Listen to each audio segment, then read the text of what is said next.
ने कहा, नए आत्मविश्वास से आगे बढ़ रहा है गोवा। आत्मनिर्भर भारत स्वयं पूर्ण गोवा कार्यक्रम के लाभार्थियों से की बातचीत।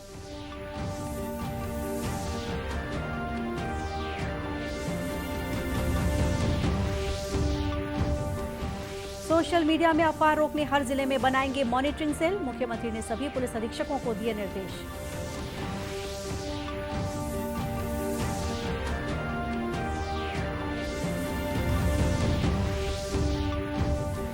रोजेरिया बीमारी से जूझ रहे गरियाबंद के शैलेंद्र को बनाया गया एक दिन का कलेक्टर। मुख्यमंत्री ने उसका अफसरों से कराया परिचय।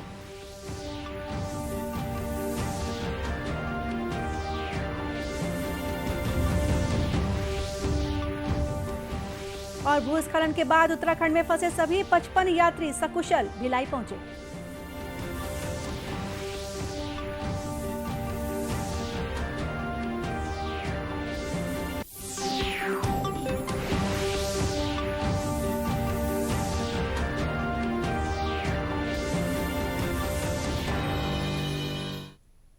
नमस्कार, आप देख रहे हैं दूरदर्शन समाचार। मैं हूं गोपा सान्याल। अब समाचार विस्तार से। प्रधानमंत्री नरेंद्र मोदी ने आज आत्मनिर्भर भारत से प्रेरित आत्मनिर्भर भारत स्वयं पूर्ण गोवा कार्यक्रम के लाभार्थियों से वीडियो कॉन्फ्रेंसिंग के माध्यम से बातचीत की। इस दौरान प्रधानमंत्री ने कहा कि जब सरकार का साथ और जनता का परिश्रम मिलता है तो कैसे परिवर्तन आता है, कैसे आत्मविश्वास बढ़ता है। ये हम सभी ने स्वयं पूर्ण गोवा के लाभार्थियों से चर्चा के दौरान अनुभव किया। सरकार का साथ और जनता का परिश्रम मिलता है तो कैसे परिवर्तन आता है, कैसे आत्मविश्वास आता है, ये हम सभी ने स्वयं पूर्ण गोवा के लाभार्थियों से चर्चा के दरमियान अनुभव किया। साथियों, बीते वर्षों में देश ने अभावों से निकलकर आवश्यकताओं, आकांक्षाओं की पूर्ति को अपना ध्येय बनाया है। जिन मूलभूत सुविधाओं से देश के नागरिक दशकों से वंचित थे, वो सुविधाएं देशवासियों को देने पर सर्वोच्च प्राथमिकता दी गई है।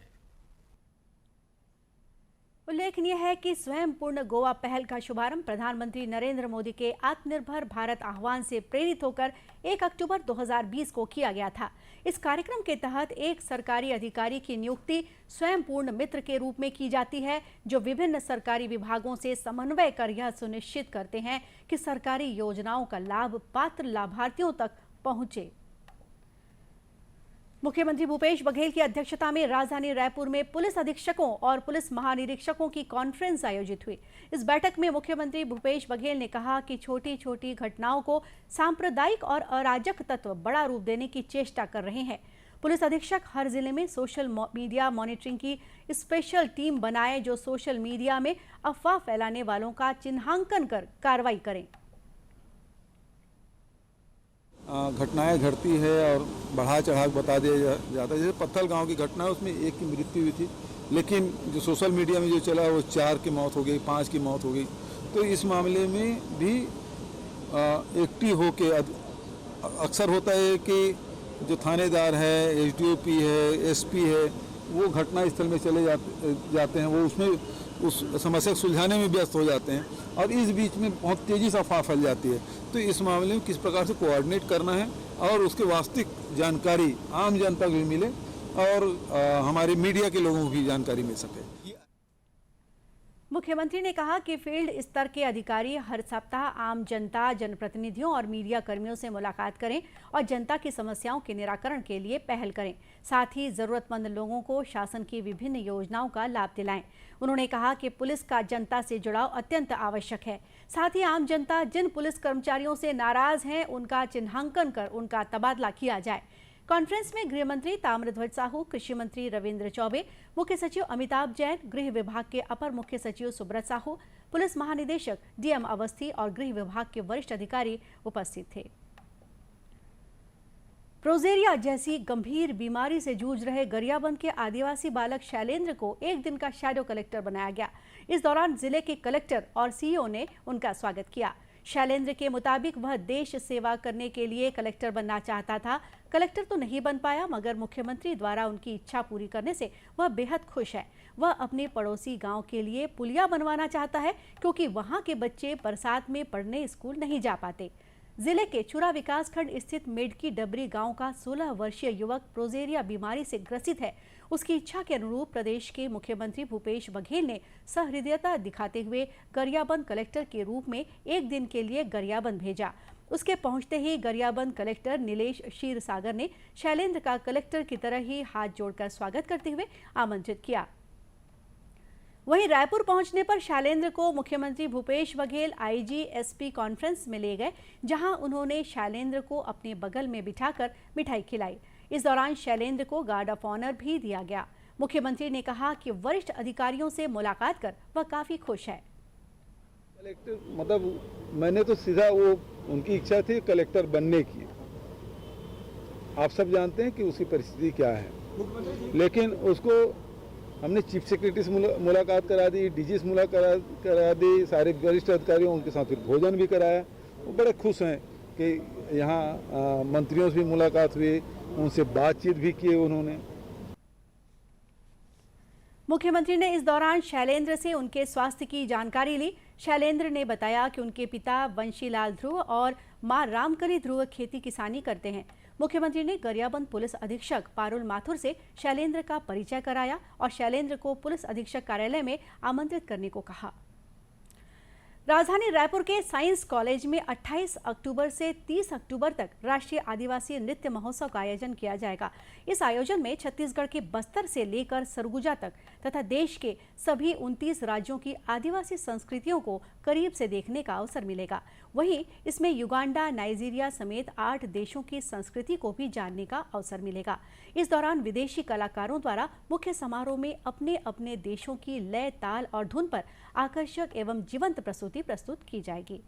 संस्कृति विभाग द्वारा विभिन्न देशों से आने वाले कलाकारों और प्रतिभागियों के आवास, परिवहन एवं अन्य व्यवस्था के लिए वरिष्ठ अधिकारियों की ड्यूटी लगाई गई है।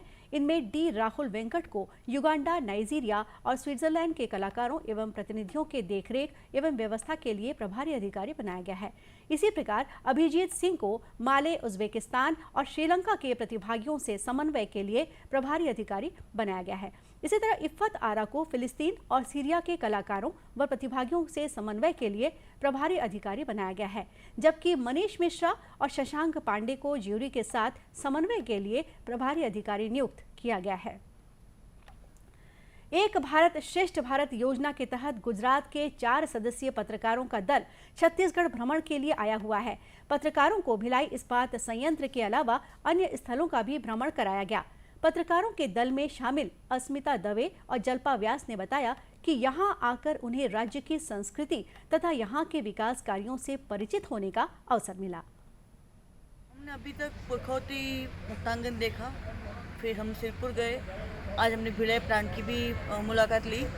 तो पुरखौती मुक्तांगन जो देखा हमने, वहाँ पे हमने देखा कि जैसे यहाँ पे बस्तर की या फिर और सारी जो प्रजातियाँ हैं उनकी कल्चर क्या है, उनका खान पान, उनका पहरवेश क्या है, उनका पहनावा क्या है, तो वो सब गुजरात के पहनावे से, कल्चर से काफ़ी मिलता जुलता है। तो मतलब वो कनेक्शन एक हमें दिखाई दिया कि जैसे संस्कृति जो है वो एट द एंड तो वो कुदरत से ही जुड़ी हुई है हर किसी प्रजाति की, तो वो एक कनेक्शन हमें देखने को मिला। भिलाई का इतना बड़ा स्टील प्लांट है, फिर पुरखौती मुक्तांगन है, सिरपुर राइट सिरपुर का जो बौद्ध, जैन और हिंदू संस्कृति जो 7वीं सदी से है, तो सारा देख के बहुत अच्छा लगा। और यहाँ पे जितना हमें जो टूरिस्ट गाइड समझाए, तो आके ऐसा लगा कि सही में अगर यहाँ पे घूमना है और कुछ जानना है तो उनकी जानकारी इतनी वैल्यूएबल थी, इतनी अच्छी थी कि हमें पूरी उनकी संस्कृति पता चल गई। इससे पहले भिलाई इस्पात संयंत्र के वरिष्ठ जनसंपर्क अधिकारी प्रशांत तिवारी के मार्गदर्शन में दल ने प्लांट का भ्रमण किया। संयंत्र भ्रमण के दौरान पत्रकार दल ने ब्लास्ट फर्नेस, एसएमएस, प्लेट मिल, यूनिवर्सल रेल मिल आदि का अवलोकन किया। इस दौरान उन्हें इस्पात निर्माण की प्रक्रियाओं और बारीकियों से अवगत भी कराया गया। इस अध्ययन दल में अस्मिता दवे, जल्पा व्यास, जतिन भट्ट और पीआईबी अहमदाबाद के कंडक्टिंग ऑफिसर जितेंद्र यादव भी शामिल हैं। राजनांदगांव जिले में कोरोना से मृत हुए लोगों के परिजनों को 50,000 रुपए का मुआवजा वितरण शुरू कर दिया गया है। पहले चरण में जिला प्रशासन को मिले 229 आवेदन के 1 करोड़ 14 लाख रुपए की राशि का भुगतान तहसील कार्यालयों के माध्यम से जरूरतमंदों को किया गया है। जिले के कलेक्टर तारण प्रकाश सिन्हा ने बताया कि उच्चतम न्यायालय के निर्देश के बाद मुआवजा वितरण किया जा रहा है। यह राशि सीधे मृतक के परिजनों के खातों में जमा कराई जा रही है। कोविड-19 से जिनकी मृत्यु हुई है उनके लिए माननीय उच्चतम न्यायालय का निर्देश आया था और उसके बाद राज्य शासन ने निर्देश दिया 30 तारीख तक सभी को पैसा 50,000 रुपये देने के लिए। उस क्रम में हम लोगों ने जो आवेदन आए थे और जो नहीं आए थे उनको भी सूचित करके उनके माध्यम से आवेदन लिया है और प्रथम चरण में 229 लोगों का जो 1 करोड़ से ज़्यादा की राशि है वो जारी कर दी है और वो आज या कल में सबके खाते में हो जाएगी। और हमारा लक्ष्य है कि हम 30 तारीख के पहले जो भी आवेदन हमारे पास आए हैं उन सब की राशि 50,000 रुपये उनके खाते में डीबीटी के माध्यम से भेज दें। जिला प्रशासन के मुताबिक राजनांदगांव जिले में कोरोना से 515 लोगों की मौत हुई है। इसके लिए राजस्व एवं आपदा प्रबंधन विभाग से जिले को लगभग 2 करोड़ 61 लाख रुपए की राशि पहले ही मिल चुकी है। भूस्खलन के बाद उत्तराखंड में फंसे भिलाई के सभी 55 यात्री सुरक्षित वापस लौट आए हैं। इतने बड़े हादसे से निकलकर अपने घर लौटने के बाद की खुशी उनकी आंखों में स्पष्ट झलक रही थी। भरी हुई आंखों से उन्होंने बताया कि भूस्खलन के बाद का मंजर बहुत डरावना था। उन्होंने हिम्मत नहीं हारी और अपनी सरकार पर भरोसा रखा। बहुत जल्द डोगरा बटालियन की टीम पहुंची और सबको सुरक्षित पहुंचाया। कुछ किलोमीटर उन्हें पैदल चलना पड़ा। यात्रियों के मुताबिक उन्हें राज्य सरकार के अधिकारियों ने आश्वस्त रहने के लिए कहा था, क्योंकि मुख्यमंत्री भूपेश बघेल पूरी घटना पर नजर रखे हुए हैं। मुख्यमंत्री के निर्देश पर कलेक्टर डॉक्टर सर्वेश्वर नरेंद्र भूरे पूरे समय लोगों की सहूलियत के संबंध में मॉनिटरिंग करते रहे। यात्रियों ने बताया कि अपर कलेक्टर नुपुर राशि पन्ना कैंची धाम के एसडीएम के निरंतर संपर्क में रही। यात्रियों को स्कूल और अन्य सुरक्षित रहवासों में पहुंचाया गया और इनके खान पान की जिम्मेदारी दी गई। इसके बाद दिल्ली तक सुबह सुबह पहुंचाया गया। यात्रियों ने बताया कि दिल्ली तक आने में किसी तरह की दिक्कत नहीं हुई। जिला प्रशासन के अधिकारी निरंतर समन्वय में रहे। उन्होंने बताया कि उन्हें किसी तरह की तकलीफ नहीं हुई। छत्तीसगढ़ भवन में पहुंचकर उन्हें बहुत अच्छा लगा। यात्रियों के मुताबिक वे इस आपदा से जल्दी इसलिए बाहर आ पाए क्योंकि छत्तीसगढ़ सरकार ने उत्तराखंड सरकार से उचित समन्वय बनाया। वहां के जिला प्रशासन ने तेजी से रेस्क्यू का कार्य किया। दर्शकों, दूरदर्शन केंद्र रायपुर से प्रसारित होने वाले प्रादेशिक समाचार को आप YouTube पर भी देख सकते हैं। हमारे YouTube channel Chhattisgarh DD news पर प्रादेशिक समाचार उपलब्ध रहेगा। YouTube चैनल का लिंक और QR कोड आप स्क्रीन पर देख सकते हैं। अपने एंड्रॉइड फ़ोन से QR कोड स्कैन कर आप छत्तीसगढ़ डीडी न्यूज़ लिंक पर जा सकते हैं। इसके अलावा छत्तीसगढ़ डीडी न्यूज़ फेसबुक और ट्विटर पर भी उपलब्ध है। और अब अंत में मुख्य समाचार एक बार फिर। प्रधानमंत्री ने कहा, नए आत्मविश्वास से आगे बढ़ रहा है गोवा। आत्मनिर्भर भारत स्वयं पूर्ण गोवा कार्यक्रम के लाभार्थियों से की बातचीत।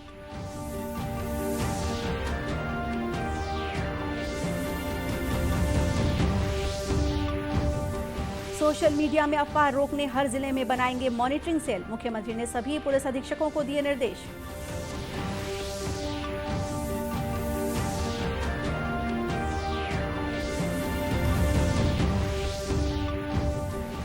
रोजेरिया बीमारी से जूझ रहे गरियाबंद के शैलेंद्र को बनाया गया 1 दिन का कलेक्टर। मुख्यमंत्री ने उसका अफसरों से कराया परिचय।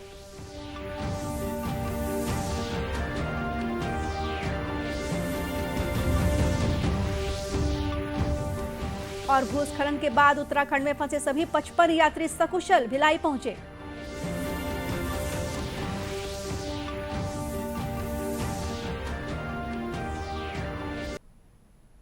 और इसी के साथ ये समाचार बुलेटिन यहीं समाप्त हुआ। नमस्कार।